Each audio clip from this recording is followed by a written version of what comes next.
Didik kami Tuhan, supaya kami menjadi anak-anak yang layak menerima setiap berkat dan kebaikan Bapa itu. Jadikan kami suratan Kristus yang terbuka, yang dapat dibaca oleh semua orang. Terima kasih Tuhan, berbicara bagi kami. Urapi hamba-Mu yang tidak ada apa-apanya, Roh Kudus. Kami buka hati bagi firman Tuhan di dalam nama Tuhan Yesus. Sama-sama katakan amin, amin. Silakan duduk Bapak Ibu. Haleluya, luar biasa. Kita semua diberkati lewat pujian penyembahan, ya, bahwa kita adalah anak-anak Allah. Dan kita bersyukur ketika kita menjadi anak Allah, itu artinya kita adalah ahli waris. Ketika kita adalah ahli waris, orang-orang yang berhak menerima janji-janji Tuhan. Tapi ada tanda bintang, syarat dan ketentuan berlaku, ya. Jangan lupakan itu. Nah, salah satu cara bagaimana kita menjadi anak Bapa yang bisa menyenangkan Bapaknya, sehingga kita bisa layak menerima semua janji Tuhan, adalah dengan kita hidup dalam keterbukaan dan kejujuran. Dan hari ini, bulan-bulan ini, gereja di tempat ini sedang berbicara tentang hidup dalam keterbukaan dan kejujuran. Kalau kita bicara tentang hidup dalam keterbukaan, ya memang agak-agak gimana kan? Ya, karena manusia itu suka yang tertutup-tertutup, sembunyi-sembunyi. Karena kitab Amsal berkata, roti yang dimakan sembunyi-sembunyi itu enak rasanya. Ya, tapi kita jangan terpancing, saudara. Ya, karena firman Tuhan berkata bahwa tidak ada sesuatu yang tersembunyi yang tidak akan dibuka. Enggak ada rahasia yang tidak akan tersingkap. Kita buka bersama Markus pasal 4 ayat 21 dan 22. Apa kata firman Tuhan, saudara, di sana? Markus ya. Lalu Yesus berkata kepada mereka, orang membawa pelita bukan supaya ditempatkan di bawah gantang atau di bawah tempat tidur, melainkan supaya ditaruh di atas kaki dian. Ayat yang ke-22 dikatakan di sana, baca bersama 1, 2, 3 dengan suara yang keras. Yang tersembunyi, yang tidak akan dinyatakan, dan tidak ada sesuatu rahasia yang tidak akan tersingkap. Ini Yesus yang katakan, saudara. Tidak ada sesuatu yang tersembunyi yang tidak akan dinyatakan, dan tidak ada suatu rahasia yang tidak akan tersingkap. Jadi jangan main rahasia-rahasiaan. Hari ini saya percaya setiap kita punya rahasia hati. Mungkin saudara datang dengan suami, tapi ada rahasia yang suamimu tidak tahu. Ada rahasiamu yang istrimu tidak tahu.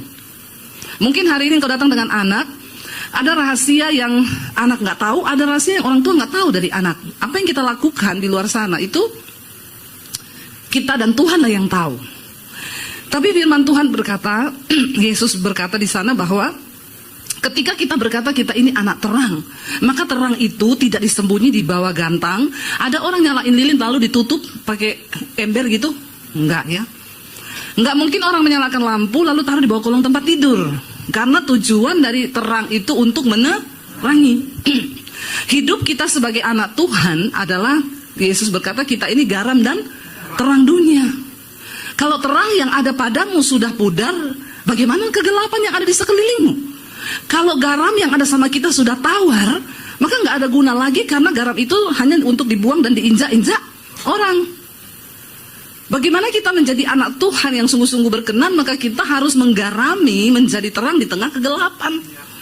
Salah satu caranya kita hidup dalam keterbukaan dengan Tuhan, dengan sesama, dan juga hidup dalam kejujuran. Tapi terbuka itu memang tidak enak, saudara. Tapi harus, kalau kita mau hidup damai sejahtera dan diberkati Tuhan. Banyak pernikahan yang akhirnya hancur karena setelah menikah sekian tahun, baru ketahuan. Ternyata istri saya ini dulu masa lalunya begini, suami saya dulu masa lalunya begini, lalu terjadi perang di situ. Ya, makanya sebelum menikah kita introspeksi diri, kita cerita, ya, supaya tidak ada sandiwara di antara kita. Waktu saya jadian dengan suami saya, saudara, dia menyatakan cinta kepada saya. Dan ya nomor satu yang saya cerita sama dia, kamu yakin mau jadikan saya istri? Saya ini punya banyak masa lalu yang kelam. Saya tidak mau menyembunyikan, saya harus cerita sama kamu. Saya cerita dari A sampai Z, saudara. Ya, dan satu jawaban suami saya yang bikin saya klepek-klepek. Mau tahu? Atau mau tahu banget? Kasih tahu nggak ya? Ya, lalu suami saya itu bilang begini, saudara. Ubur-ubur ikan lele. Apa sih? Ya, tetap bersyukur, Le. Jadi waktu itu suami saya bilang gini, ketika saya cerita semua masa lalu saya yang gelap, dia bilang, kalau Tuhan Yesus saja mau mati untuk semua dosamu, siapa saya? Sedap nggak? Sedap, saudara. Dan itu yang bikin akhirnya saya menerima dia. Jadi dalam hidup saya ini, yang paling tahu saya nomor satu Tuhan, yang kedua sendiri saya sendiri, yang ketiga suami saya. Tidak ada orang lain yang lebih tahu saya selain Tuhan dan suami saya. Nah, ketika kita sudah hidup begitu kan enak, saudara. Kita berumah tangga tidak ada intimidasi, nggak ada ribut, nggak ada apa, karena semua sudah saling terbuka. Karena keterbukaan awal dari ketahuan. Ya, ketahuan dulu, jangan pemulihan dulu ya. Kalau nggak ketahuan kan nggak bisa dipulihkan, toh. Yesus datang untuk orang sakit, makanya Tuhan bilang bukan orang sehat yang butuh dokter, tapi orang sakit.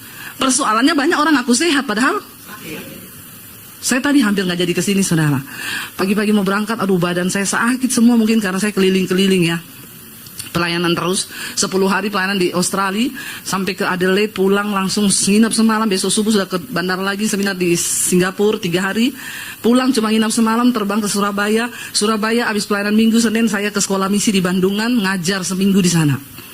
Jadi pulang ya ternyata saya masih manusia. Badan saya sakit semua, lalu saya bilang sama suami saya, kalau saya batalkan pelayanan ini gimana ya? Saya sudah membayangkan wajahnya Pak Gem.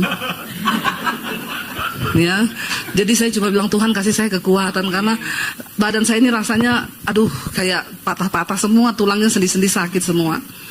Saya merasa sakit. Nah, karena saya merasa sakit, saya doping vitamin, ya saya minum susu beruang. Susu beruang itu ampuh sekali, saudara. Karena namanya susu beruang, isinya susu sapi. Yang minum orang. Tuh gambarnya naga. Ini susu paling ampuh. Ya, coba. Makanya kalau minum itu langsung ceslang sembuh itu.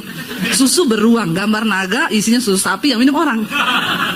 Ya, jadi saya minum karena saya merasa sakit. Kalau saya merasa tidak sakit, ya bisa saya pura-pura sehat aja. Tiba-tiba geblak, saudara. Karena tidak ada persiapan, nggak maintenance sendiri diri kita. Tuhan Yesus bilang, hanya orang sakit yang butuh dokter. Masalahnya banyak orang Kristen tidak merasa, dia rasa sehat-sehat aja. Dia ngomong, ya berzina itu biasa, dugem itu biasa, merokok itu biasa, iri hati itu biasa. Apalagi ya kan Tuhan sudah mati buat kita. Jadi dosa kita tuh sudah dianggap lunas di kayu salib. Ya, sampai utangku juga Tuhan yang bayar. Enak aja lu ya jadi Kristen semua, sampai utang uang juga suruh Tuhan bayar. Kita tidak pernah merasa sakit. Padahal kalau kita merasa sakit, kita akui sakit itu, kita periksa, baru kita bisa diobati. Pengakuan itu adalah bagian dari kita merasa kita ini sakit. Engkau harus menyembuhkan dirimu sendiri, karena orang itu kalau simpan sesuatu disembunyikan tuh tidak enak loh. Kau sembunyikan sesuatu, apalagi itu dosa. Kau tidak mengakui, itu jantungmu berdegap kencang. Ya, kalau jantung berpacu cepat, saudara, hormon kortisol naik, darah mengental, bisa sakit semua badan, bisa stroke mendadak, penyempitan, bisa kena semua di mana-mana. Makanya Alkitab bilang hati yang gembira itu obat. Tapi kalau orang sembunyikan sesuatu, nggak mungkin hatinya gembira. Orang itu kalau ada sesuatu, gampang tersinggung, gampang marah, kagetan. Nggak dikagetin, kaget sendiri. Apalagi kalau dikagetin, karena ada yang dia simpan. Nah, hari ini untuk menjadi anak Allah yang benar-benar kita bisa mengalami kemerdekaan janji Tuhan, maka kita juga harus mempersiapkan diri menjadi anak Tuhan yang benar. Dan kita lihat bersama Amsal 28 ayat 13, firman Tuhan berkata di sana, baca bersama dengan suara yang keras. Amsal 28 ayat 13, 1, 2, 3. Siapa menyembunyikan pelanggarannya tidak akan beruntung, tetapi siapa mengakuinya dan meninggalkannya akan disayangi. Ini yang ngomong firman Tuhan. Kalau engkau simpan kesalahan, tidak mengakuinya, maka hidupmu gak beruntung. Makanya banyak orang, saya udah kerja benar loh, tapi kenapa ya hidup begini-begini tok ya? Karena ada yang kau tutupi. Sesuatu yang ditutupi, apalagi dosa, itu baunya busuk, saudara. Itu menghalangi janji Tuhan terjadi dalam hidup kita. Tetapi siapa mengakuinya dan meninggalkannya akan disayangi. Ya, ayo kita akui dosa kita, kita cerita supaya hidup kita ini berkenan, beruntung, bahkan disayangi Tuhan. Ada satu kisah di Alkitab, seorang tokoh yang akibat menyembunyikan satu dosa, itu kutuknya turun sampai ke anak-anak, bahkan membawa kehancuran satu bangsa loh. Kisahnya Raja Daud. Alkitab berkata ketika Daud sedang berjalan-jalan di atas suatu rumahnya, dia lihat Batseba mandi. Ini cuma urusan pertama itu, cuma lihat Batseba mandi. Urusan mandi toh ini bisa jadi kutuk ke satu bangsa Israel. Ketika Daud jalan-jalan di suatu istananya, dia lihat di bawah, ada perempuan mandi putih, rambutnya pirang, ya, bodinya seksi, nggak usah dibayangkan. Ada bapak-bapak yang mulai gini. Cepat bayangkan kalau yang gitu-gitu ya. Dia lihat saudara, sebenarnya kan perkaranya tadi cuma lihat dengan mata. Tapi mata ini punya keinginan. Setelah dari mata dia biarin turun ke hati, menguasai jiwa, ada perasaan ingin. Ya, coba kalau lihat gitu langsung tengking dalam nama Yesus. Itu kan Daud tidak menyadari kalau hari itu juga Batseba mau mandi kan? Saya ke Israel, ke istana Raja Daud. Memang saya baru mengerti, oh makanya dia bisa lihat Batseba mandi. Istana Daud itu di bawah itu rumah-rumah turun-turun begini. Jadi dari atas bisa lihat memang ke bawah. Kok yo pas kamar mandinya Batseba itu belum dipasang atap. Suaminya belum gajian kali, belum jadi dia mandi. Ya, saya kalau ke sana saya tanya sama tour guide saya, kamar mandinya Batseba mana ya? Dia bilang, oh nggak tahu Bu, dari sini ya. Itu kan tidak disengaja dan tidak direkayasa, hanya persoalan kebetulan lihat Batseba.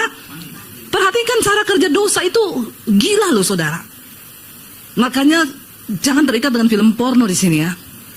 Kita nggak ada celah aja, itu setan bisa kasih begitu loh. Apalagi kalau kau tiap hari terikat lihat film porno terus dari pagi sampai malam, udah otakmu rusak.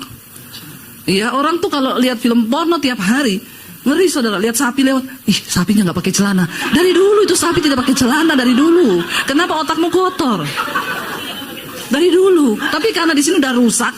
Lihat kambing itu, kambing telanjang, memang dari dulu. Bayangkan loh, ini yang tidak ada celah loh Daud, cuma pas lihat aja. Tapi Alkitab bilang, lihat, dosa itu mengintip di depan pintu, berusaha untuk membuat engkau terpikat. Bayangkan kalau tiap hari kau nonton film porno, ya sudah bayangannya aneh-aneh, akhirnya melakukan dosa. Lalu kau bilang, Tuhan Yesus sudah bayar dosaku, pret banget kau. Tidak berusaha untuk matikan daging. Ketika Daud melihat Batseba, dia WA prajuritnya, kesini dulu sebentar. Ya, datang prajuritnya, kamu coba cari tahu. Tadi siang aku tuh lihat ada perempuan mandi, titik koordinatnya di situ, ya. Rambutnya pirang panjang, badannya seksi, kamu cari tahu siapa. Enggak berapa lama prajurit datang, Raja, siap. Saya temukan orangnya, namanya Batseba. Dia istri prajuritmu dan sekarang Uria itu suaminya lagi pergi di medan pertempuran. Saudara, ini Daud ya. Coba kalau waktu itu dia langsung telepon Nabi Nathan, konseling ya. Telepon Pak Yosua gitu ya.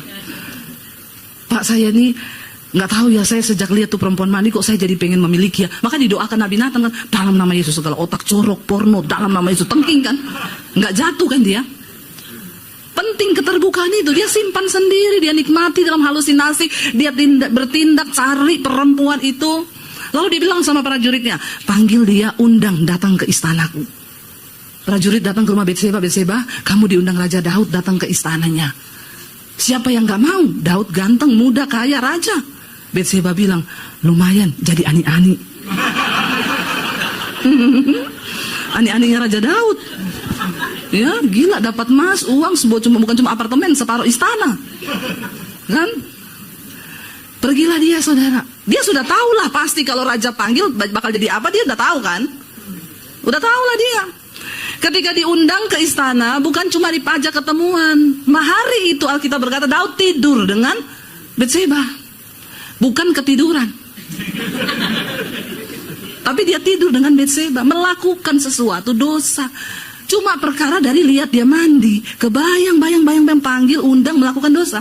Kok iya pas loh, sekali melakukan hubungan, Batseba langsung hamil. Ini Batseba subur sekali juga. Ya, hamil. Langsung datang sama Daud. Aku hamil. Daud sudah melakukan satu dosa. Pasti ada upah. Dosa itu ada upah, saudara. Jangan kau pikir kau melakukan dosa itu nggak ada upahnya ya. Ada upahnya.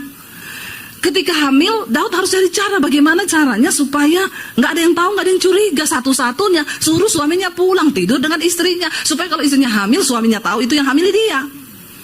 Daud menyusun rencana jahat. Karena untuk menutupi satu dosa yang disembunyikan. Dia kirim surat suruh pulang Uria. Uria pulang, diajak makan di istananya Uria. Kamu kan sudah berbulan-bulan di medan pertempuran. Pulang tidur dengan istrimu.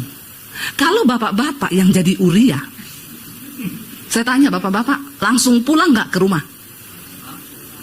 Ada bapak-bapak di sini? Yang laki-laki deh, yang laki-laki di sini, yang merasa laki-laki saja. Yang tulang lunak nggak usah. Yang merasa laki-laki, ya nggak ada tulang lunak di sini kan? Awas loh kalau ada tulang lunak ya, dibikin presto nanti kau. Ya, saya tanya, kalau saudara laki-laki sudah lama berpisah dari istri berbulan-bulan di medan pertempuran, tiba-tiba sama rajanya suruh pulang tidur sama istri senang-senang di rumah, pulang nggak?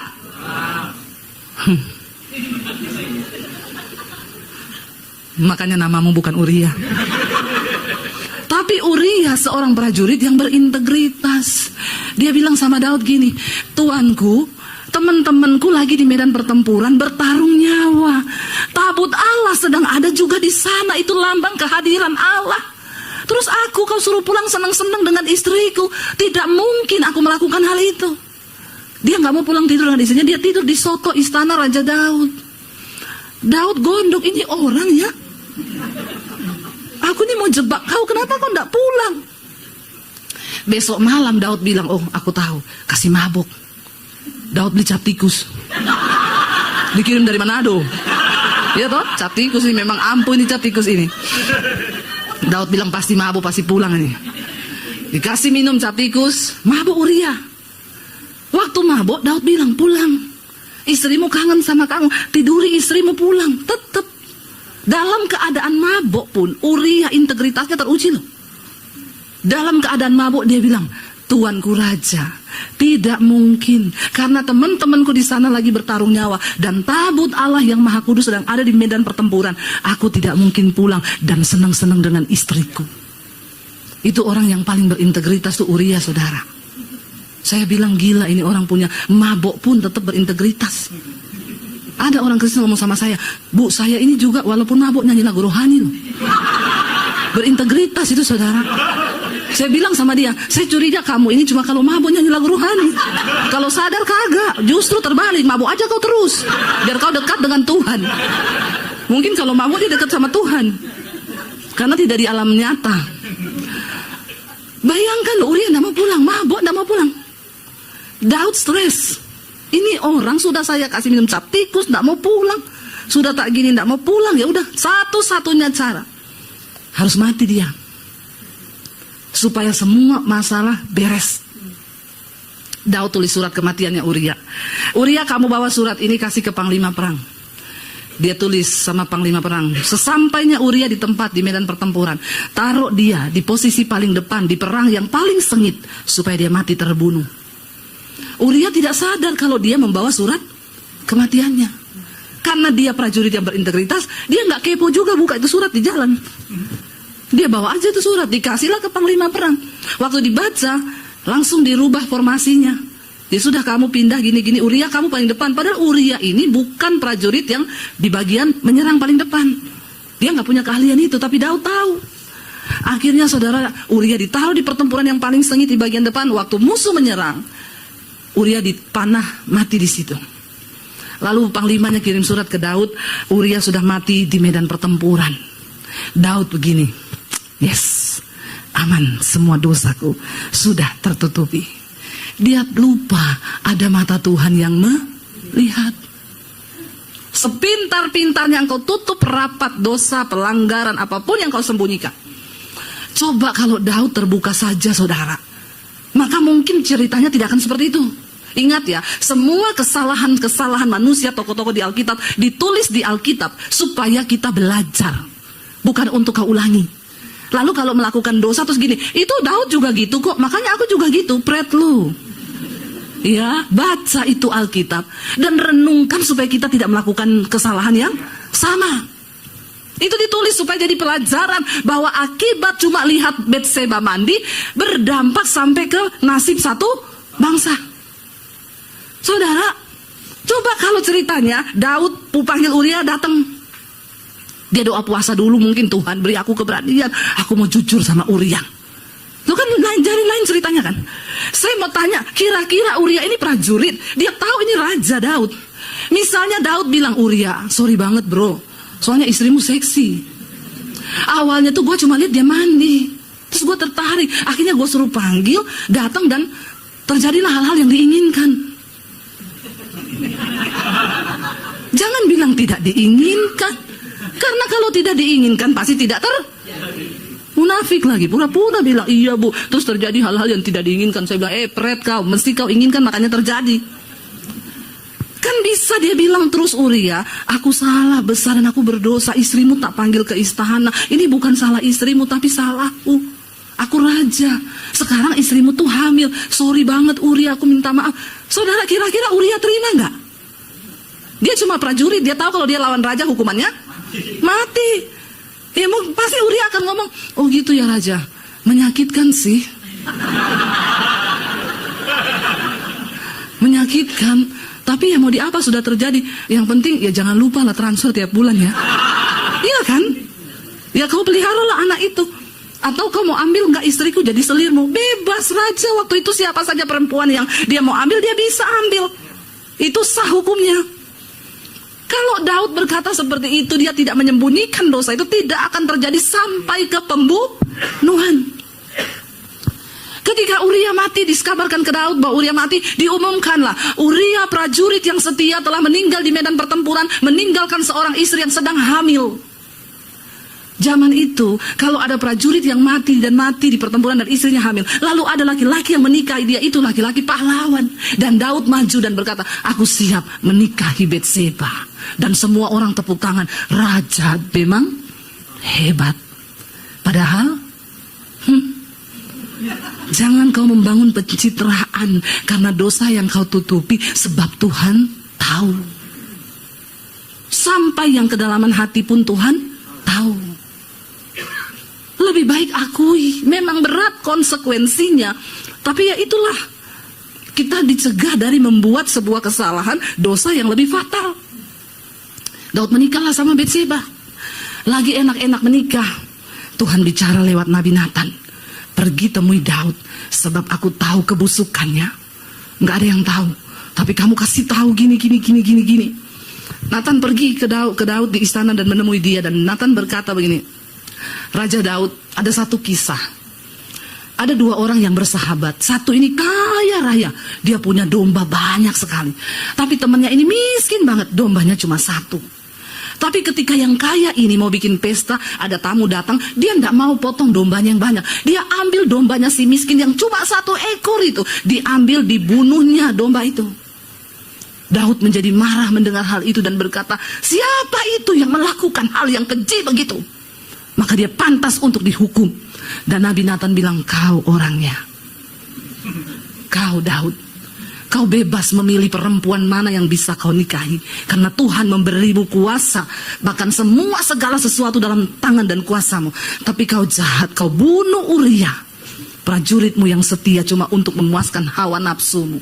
Karena itu mulai hari ini, kutuk Tuhan terjadi atas engkau dan keturunanmu. Mulai dari sejak hari ini, keluargamu tidak akan pernah berhenti dari pedang. Terus akan terjadi perang-perang. Akhirnya Daud melahirkan, dan anak yang dalam kandungan Batseba itu pasti mati, karena itu anak kutuk. Anak itu mati, dan terjadi pertempuran. Daud melahirkan anak-anak yang lain. Ketika anak-anaknya mulai besar, Tuhan bilang, kau akan melihat dengan mata kepalamu sendiri. Kau tiduri Batseba di tempat tersembunyi, tapi anak-anakmu akan meniduri istrimu sendiri di tengah-tengah orang, dan semua akan melihat. Dan itu terjadi, saudara. Anak-anak Daud ingin membunuh dia. Absalom mengejar dia untuk membunuh dia, bahkan meniduri istri-istri dan gundik-gundiknya. Israel hancur di bawah jabatan anak-anak Daud, saudara. Cuma dari perkara lihat Batseba Ngeri enggak ini dosa bekerja. Jangan anggap enteng dosa, saudara. Karena itu akan membawa keturunan turun-temurun. Kalau kau tidak bertobat, itu akan terus terjadi. Tapi kalau engkau bertobat, kutuk itu berhenti sampai di keturunan kita. Tapi harus bertobat. Ya. Jadi hari ini saya mau sampaikan, ayo, kehidupan dalam kejujuran, keterbukaan itu penting. Kalau hari ini engkau masih mau menyimpan dosa, terbukalah saudara, kasih tahu. Karena tadi ayat ini berkata, orang yang menyembunyikan dosa dan pelanggarannya tidak akan beruntung. Justru sebaliknya sial. Biar kau mau kejar ilmu sampai ke negeri Cina, kau mau cari, ya lucu juga ilmu dikejar sampai ke negeri Cina. Padahal belum tentu ilmunya lari ke Cina toh. Bisa jadi dia lari kemana gitu, negara mana dikejar sampai ke Cina. Kau mau cari usaha sampai kemana, kalau kau tidak mengakui dosamu dan tidak meninggalkannya, maka kau tidak akan pernah beruntung. Tapi orang yang mengakuinya dan meninggalkannya akan disayangi. Coba bayangkan kalau kau jadi anak yang disayangi Tuhan. Tuhan bukakan pintu-pintu yang tertutup. Hal-hal yang mustahil menjadi mungkin. Sebab Tuhan sayang sama kau. Amin saudara. Ya baru kita bisa nyanyi tadi, I am a child of God. Jangan sampai kita sudah pede, I am a child of God. Tuhan bilang pret. Ya, ayo kita bertobat, kita kejar perkenanan Tuhan. Ya supaya hidup ini terbuka di hadapan Tuhan, berkenan di hadapan Tuhan. Orang yang paling berbahagia di dunia ini bukan orang kaya, tapi orang yang hidup dalam kebenaran. Karena tidak ada yang dia sembunyikan, tidak ada yang dia tutupi. Ya, akui semuanya. Kalaupun kau jengkel sama seseorang, datangi orang itu, ngomong baik-baik. Aku mau ngomong dong, sebelum ngomong kita berdoa. Yuk, doa. Terus aku tuh jengkel loh sama kamu. Kenapa? Soalnya begini-begini. Kalau dimulai dari doa kan tidak mungkin. Itu cara kita mencegah iblis untuk mengambil kesempatan. Karena kita ini makhluk sosial yang selalu ketemu orang, dan tidak disadari mungkin sikap saya satu saat bisa jadikan saudara kepahitan. Dengan saya khotbah aja ada yang kepahitan sama saya loh. Padahal saya tidak kenal loh dia. Bayangkan, tidak kenal aja udah kepahitan loh. Saya tuh nggak suka sama budaya itu. Kalau khotbah itu selalu. Ya, kemarin saya ke sekolah misi ngajar. Ada satu anak sekolah misi, saya tanya, kamu kenapa masuk ke sini? Saya tuh tadi hidup dalam dosa, Bu. Terus saya tuh jengkel sekali loh kalau dengar khotbahnya Bu Dedi. Kenapa kamu jengkel dengar khotbah saya? Soalnya saya tuh tersinggung banget kalau dengar ibu khotbah. Saya bilang, berarti kau berdosa. Kalau orang tidak berdosa tidak tersinggung dengar khotbah saya. Tapi puji Tuhan kalau kau tersinggung, berarti kau merasa masih peka. Ya terus, tapi benar sih yang ibu ngomong itu benar. Tapi saya jengkel, tapi saya dengerin terus. Oh, puji Tuhan Pak. Akhirnya saya bertobat Bu. Saya nangis sama Tuhan. Lalu saya menyerahkan diri untuk masuk ke sekolah misi ini. Ya, saya bilang puji Tuhan loh ya. Jadi saudara, kita ini bertemu dengan banyak orang. Kadang kita jengkel, kita marah, omongin aja. Sama suami istri juga begitu. Daripada kamu diem-dieman, simpan sakit hati, Tuhan tidak berkati rumah tanggamu, jauh dari ini, mending akui. Ya, saya kalau jengkel sama suami, saya ngomong, aku tadi jengkel loh, kamu tuh ngomong begini-begini. Terus dia bilang, oh tadi kamu jengkel tuh. Orang Solo tuh. Ya, tapi sudah selesai, nggak ada macam-macam gitu. Jadi enak kalau kita hidup dalam keterbukaan. Tapi dosa yang disembunyikan, ditutupi itu pasti akan membawa dampak buruk dalam hidup kita. Saya tutup dengan satu kesaksian, saudara. Satu kali suami saya kehilangan kredit card. Baru sadar itu hari Senin. Lalu saya telepon ke banknya, Mbak saya mau lapor kredit card suami saya hilang, atas nama siapa ini? Hilangnya kapan Bu? Saya baru tahu hari Senin ini. Sebentar saya buka ya, dibuka. Oh ini hari Seminggu ada pembelanjaan sekian juta di mall ini, terus sekian puluh juta di supermarket ini. Oh, lah Mbak, tapi kan itu bukan kita yang pakai. Ya Bang, nggak mau tahu, Ibu harus tetap bayar karena itu atas namanya suami Ibu. Akhirnya saya telepon ke kantor asuransi karena saya tahu hari Jumat kredit card itu difotokopi di satu perusahaan asuransi untuk kebutuhan di auto debit setiap bulan. Saya tanya, Mbak, kemarin itu kan suami saya fotokopi kredit card, ketinggalan nggak ya kredit cardnya? Oh enggak Bu, saya sudah balikin sama bapak sendiri yang terima kok. Ya, oh jadi bener Mbaknya yakin, soalnya ini hilang. Oh tapi sudah. Oh yaudah makasih ya Mbak. Akhirnya saya pergi ke mall itu, saudara. Saya lihat, oh ini belanjanya di mall itu. Ya, jiwa detektif saya meronta-ronta. Memang wanita-wanita itu dia punya jiwa detektif. Terutama ibu-ibu. Jadi bapak-bapak berhati-hatilah. Ya, istri-istri itu lebih jago daripada detektif manapun. Lalu saya pergi ke mall itu, saya ketemu ya di tim kantornya, manajemennya. Saya mau minta izin Pak, saya mau lihat CCTV karena saya kehilangan kredit card dan ini puluhan juta. Itu hari Minggu kemarin dipakai di mall ini. Boleh nggak saya lihat tayangannya? Di kasir nomor berapa, jam 2 siang, kemarin Minggu pembelanjaannya sekian. Oh maaf Bu, karena ini sifatnya privacy sekali, kami tidak bisa kasih Ibu masuk ke dalam. Oh kalau gitu saya bawa polisi ke sini. Ibu jangan bawa polisi ke sini. Kita bicara baik-baik Bu. Jadi gimana? Saya ini kan, kalau kecuali Bapak mau bayar nih kredit card. Enggak, gini aja Ibu tanda tangan surat, nanti kami perbolehkan Ibu masuk. Surat pernyataan bahwa tidak akan diperkarakan polisi. Ya iya kalau kamu kasih saya masuk, saya tidak perkarakan. Tapi kalau kamu tidak kasih, saya bawa polisi. Nggak apa-apa libatkan polisi saudara. Karena polisi itu sebenarnya pemerintah itu wakil Allah.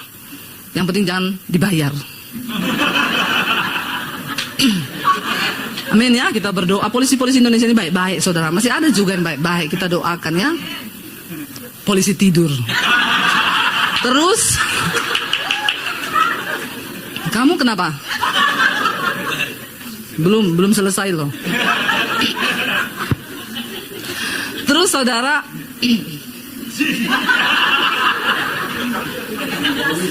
tepuk tangan buat ini, rambutnya mantap luar biasa itu ya. Saya tuh bisa jadikan model Mas Shiro loh.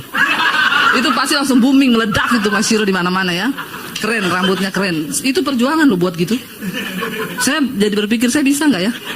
Bisa ya, ajari ya. Saudara sampai di mana tadi? Polisi. Akhirnya dia bilang, oh jangan Bu, Ibu tanda tangan aja. Saya tanda tangan surat. Saya dibawa masuk di ruang CCTV 3x3 saudara. Isinya semua monitor kecil-kecil. Bu, pembelanjaan jam 2 siang dengan total segitu ada di kasir nomor 7. Ini orangnya. Saya lihat, itu sekretarisnya di perusahaan asuransi. Dia pakai baju hijau, pakai tas coklat, rambutnya dikucir. Oke, bisa di print out nggak fotonya sama pembelanjaannya? Saya bawa, oke Bu, saya bawa saudara. Saya keluar dari mall itu, saya telepon sekretarisnya. Mbak, saya mau tanya sekali lagi, kamu benar-benar nggak tahu kredit card itu? Ya ampun Bu, demi Allah. Ada orang-orang berani bersumpah membawa nama Tuhan demi menyembunyikan dosa. Dalam hati saya, kalau Tuhan saja dia sudah tidak takut, iya apalagi cuma kita. Oke Mbak, kalau gitu benar kamu nggak tahu. Iya Bu, berarti Ibu jangan menuduh saya loh. Iya, saya tidak menuduh. Besok jam 9 kita ketemu di kantormu sama bosmu, semua direksinya. Saya mau ketemu. Saya telepon bosnya, teman saya. Bu, saya sudah tahu yang curi kredit card saya. Besok kita ketemu, karena saya sudah punya bukti, ya di kantornya Ibu. Siapa? Jadi Bu Debbie tuduh sekretaris saya. Bu, itu sekretaris saya, puluhan tahun kerja di saya. Dia pegang semua kredit card saya. Selama ini aman-aman aja. Besok kita ketemu jam 9. Ketemu dengan semua direksinya, saudara. Mbaknya dipanggil di tengah-tengah, saya bilang, Mbak, sekali lagi saya mau tanya, kamu tahu nggak persoalan kredit card suami saya? Demi Allah, masih bersumpah. Langsung saya buka saudara, ini loh Mbak. Jam 2 siang hari Minggu kemarin, kamu belanja ini sekian juta. Lalu jam 3 sore kamu turun ke bawah di supermarket, kamu beli lemari. Semua pembelanjaanmu sekian puluh juta, diantar ke rumahmu, ini bonnya, ini alamat rumahmu, bener nggak? Ini fotomu, pakai baju hijau, tas coklat. Langsung dia nangis di situ saudara. Bosnya terkaget-kaget dan ngomong, hah? Jangan-jangan kredit card saya. Nah loh, saya datangi pegawainya ini saudara, saat itu dia dipecat. Saya bilang ini, Mbak, kamu tahu nggak, kemarin saya telepon kamu sore itu, saya sudah pegang semua bukti-bukti ini.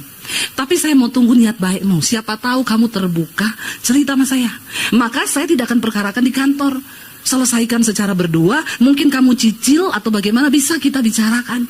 Tapi karena saya lihat kamu bersumpah demi nama Tuhan dan tidak ada takut-takutnya kau menutupi dosa, jadi saya perkarakan. Kamu sudah puluhan tahun bekerja di perusahaan ini, sekarang kamu dipecat. Berapa tahun kemudian kalau kamu ketemu teman-temanmu di mall atau di mana, mereka tidak akan ingat puluhan tahun kebaikanmu kerja di perusahaan ini. Satu yang mereka akan ingat itu dipecat karena curi kredit card. Nama baikmu rusak. Kita nggak punya harta, asal punya nama baik. Itu modal, karena Alkitab berkata, nama baik itu lebih berharga daripada kekayaan besar. Tapi sekalipun kau punya kekayaan, nama baik merusak, perlahan akan habis semuanya dan orang nggak bisa percaya kamu. Kenapa kita harus hidup dalam kejujuran, keterbukaan, dan kebenaran? Jaga nama baikmu. Sebab engkau adalah pelita dan terang. Kalau engkau berlaku dan berbuat dosa di luar, yang dipermalukan itu Tuhan. Itu artinya kita tidak menghormati Tuhan. Contohnya Daud. Cuma persoalan, dia perang menang terus. Lawan Goliat menang. Lawan Betseba, kelepek-kelepek. Ngeri nggak? lawan Goliat, dia pakai segenap kekuatan. Dia bilang, aku percaya Tuhan yang menyertai aku ketika berantem dengan singa beruang, aku robek mulutnya. Tuhan yang sama akan menyertai aku melawan Goliat ini, raksasa yang tidak takut Tuhan. Harusnya waktu lihat Batseba mandi, aku percaya Tuhan yang menyertai aku melawan singa dan beruang, dia juga akan menyertai aku melawan Batseba ini. Berat. Terus dia pergi gitu tuh. Bayangkan loh, sekelas Daud mengalahkan singa, beruang, Goliat yang luar biasa besar. Kelepek-kelepek gara-gara Batseba. Bahkan membawa kutuk satu bangsa. Apa yang sedang terjadi, saudara? Jangan kau sepelekan dosa. Ayo bertobat. Hidup dalam keterbukaan dan kejujuran. Kalau hari ini kau punya dosa, hubungi Pak Yosua. Amin. Cari hamba Tuhan yang bisa dipercaya. Datanglah kau, Pak Yosua, aku ini masih merokok, Pak. Pengen sih lepas, Pak. Ya, tapi saya sih kalau di gereja pura-pura kudus, Pak. Ngapain kita pura-pura kudus? Mau pencitraan sama manusia? Kalau Tuhan muak lihat kita, ngapain? Ayo kita hidup apa adanya di hadapan Tuhan. Ayo bertobat. Ya ngomong ke Pak Yosua, Pak, saya ini masih suka dugem, Pak. Dunia gemetar-gemetar.